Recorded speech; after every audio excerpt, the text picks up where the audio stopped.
manifestation, interdit dans un premier temps, autorisé dans un deuxième, limité dans un troisième. Que s'est-il passé?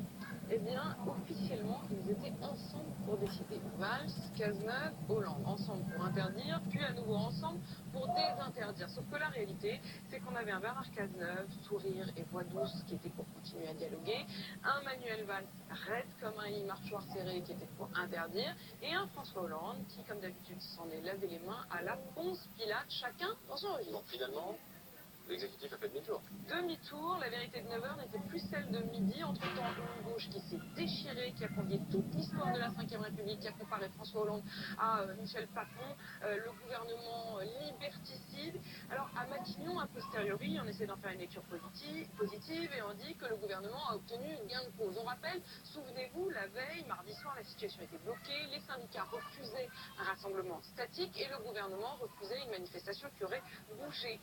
Et puis finalement, qu'est-ce qu'ils ont obtenu, disent-ils au gouvernement? Une quasi-réunion statique. Ça va faire Bastille-Bastille. Alors ce rassemblement statique que les syndicats refusaient, ils ont fini par l'accepter. Est-ce que les syndicats auraient accepté ce mini-tracé? Voilà ce qu'on dit dans l'entourage de Manuel Valls. Est-ce qu'ils auraient accepté ce mini-tracé si on n'avait pas lâché la bombe atomique le matin, c'est-à-dire l'idée de l'interdiction? Est-ce qu'ils auraient cédé? Et puis à propos de Bernard Cazeneuve qui serait le gentil quand Manuel Valls est le méchant, eh bien à Matignon on dit, est-ce que Cazeneuve pourrait jouer les gentils s'il n'y avait pas eu Valls le méchant? Et puis finalement on a le sentiment que tout le monde tourne en rond en faisant du surplace. Les manifestants vont tourner autour de la place de la Bastille et le gouvernement incapable de trouver une dynamique, un psychodrame, et puis chacun revient à sa place. Les frondeurs se sont trouvés un nouveau héros, Bernard Cazeneuve, remercié par la gauche de la gauche, mais Manuel Valls retrouve sa place d'épouvantail, un peu plus humilié par François Hollande entre-temps. Et puis Hollande, lui, il retrouve cette forme de lâcheté qui a observé ses ministres en ayant tellement de mal à trancher